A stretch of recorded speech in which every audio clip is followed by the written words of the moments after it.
Lecture du livre du prophète Isaïe. À qui pourriez-vous me comparer? Qui pourrait être mon égal? Dit le Dieu saint. Levez les yeux et regardez. Qui a créé tout cela? Celui qui déploie toute l'armée des étoiles et les appelle chacune par son nom. Si grande est sa force, et telle est sa puissance, que pas une seule ne manque. Jacob, pourquoi dis-tu? Israël, pourquoi affirmes-tu? Mon chemin est caché au Seigneur, mon droit échappe à mon Dieu. Tu ne le sais donc pas? Tu ne l'as pas entendu? Le Seigneur est le Dieu éternel. Il crée jusqu'aux extrémités de la terre. Il ne se fatigue pas, ne se lasse pas. Son intelligence est insondable. Il rend des forces à l'homme fatigué. Il augmente la vigueur de celui qui est faible.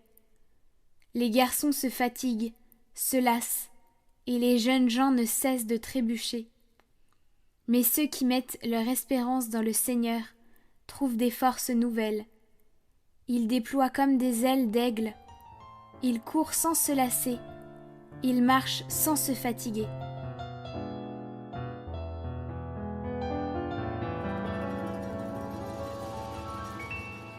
Le Seigneur est tendresse et pitié, lent à la colère et plein d'amour.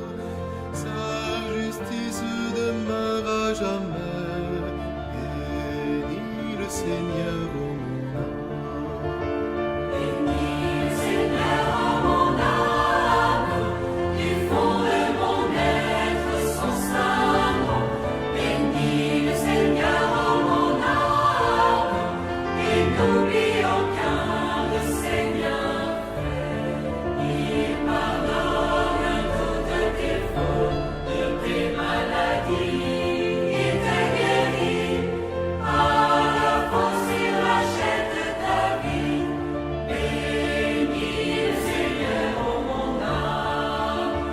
Bénis le Seigneur, ô mon âme, du fond de mon être son saint nom. Bénis le Seigneur, ô mon âme, et n'oublie aucun de ses bienfaits. Comme un père pour ses enfants, tendrez le Seigneur pour qui le craint. De son cœur jaillit l'amour. Bénis le Seigneur, ô mon âme. Bénis le Seigneur, ô mon âme, du fond de mon être son saint nom.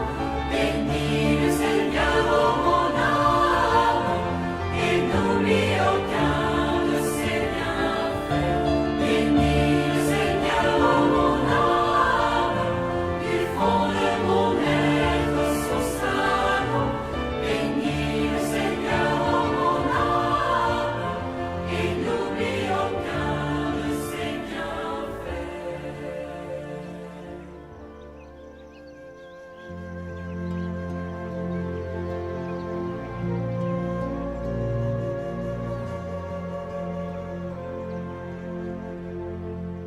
Évangile de Jésus-Christ selon saint Matthieu. En ce temps-là, Jésus prit la parole.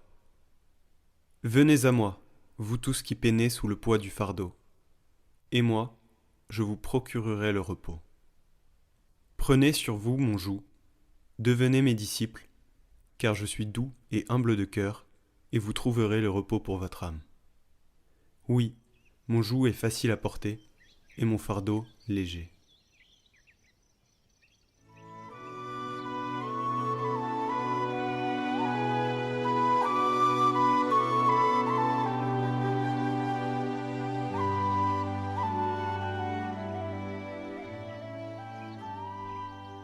Dans l'évangile d'aujourd'hui, Jésus dit « Venez à moi, vous tous qui peinez et ployez sous le fardeau, et moi je vous soulagerai. » Le Seigneur ne réserve pas cette phrase à l'un de ses amis.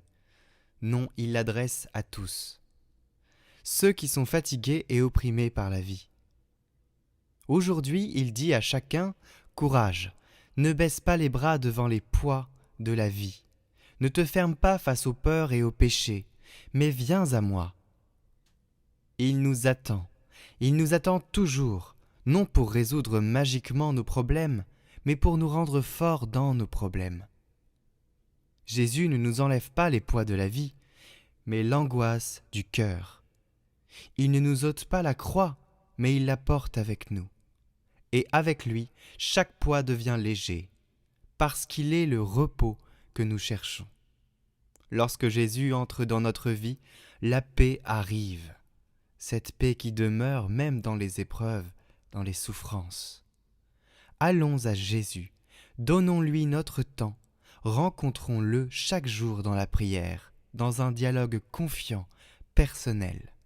Familiarisons-nous avec sa parole, redécouvrons sans peur son pardon, rassasions-nous de son pain de vie, nous nous sentirons aimés, nous nous sentirons consolés par lui.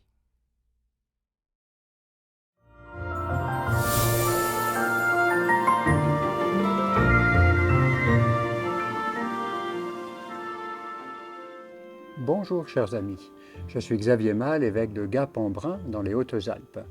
Et pour ce calendrier de l'Avent, je vais vous conter 2 histoires, une de mon enfance et une de ma vie d'évêque. Celle de mon enfance, c'est l'histoire de la crèche familiale. Premier dimanche de l'Avent, nous montions la crèche de la famille sur un meuble dans le salon. Et dans cette crèche, il y avait 2 moutons. Et ces 2 moutons avaient des noms, celui de ma sœur et le mien. Le voici, je l'ai retrouvé, le mouton de mon enfance. Eh bien, chaque jour à la prière du soir, nous décidions nous-mêmes si nous avancions ou si nous reculions le mouton. Rassurez-vous, à la fin des 4 semaines de l'Avent, nous arrivions devant la crèche pour adorer l'enfant Jésus le soir de Noël. Et puis enfin, une histoire de ma vie d'évêque. J'ai découvert qu'il y avait dans plusieurs villes de mon département des chemins des crèches. Pendant l'Avent, un soir, monsieur le curé, les autorités, accompagnés d'un orchestre ou du groupe folklorique, vont inaugurer toutes ces crèches qui sont disposées par les habitants derrière les vitres de leur maison. C'est magnifique, cela draine beaucoup de monde et cela rappelle que nous sommes vraiment le haut de la Provence, le sud des Alpes, mais le haut de la Provence. Et la tradition des crèches est importante. Je maintiens cette tradition car depuis mon enfance, depuis que j'ai quitté le nid familial, je construis, comme j'espère chacun d'entre vous, une crèche, et même 2, une dans mon bureau et une dans ma chapelle de l'évêché. Et chaque année, je rajoute un santon, comme beaucoup ici dans les Hautes-Alpes. Et cette année, j'ai été un peu gourmand. J'ai acheté 2 santons, un homme et une femme qui portent un fagot de bois et qui vont aller réchauffer l'enfant Jésus pour faire un feu dans la crèche. Alors je vous souhaite vous aussi d'aller porter vos fagots de bois, c'est-à-dire vos petits efforts pendant l'Avent, et puis tout ce que vous pourrez faire en cadeau d'amour autour de vous. Je vous souhaite un bon temps d'Avent et un bon Noël. Au revoir.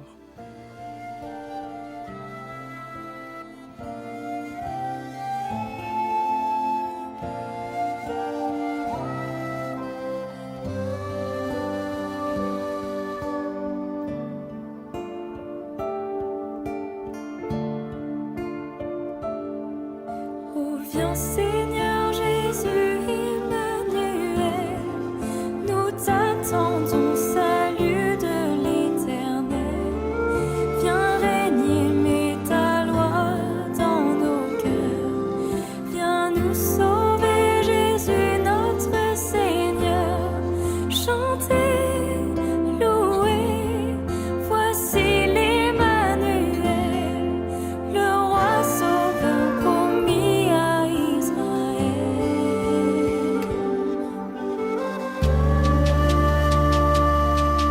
Oh, viens Seigneur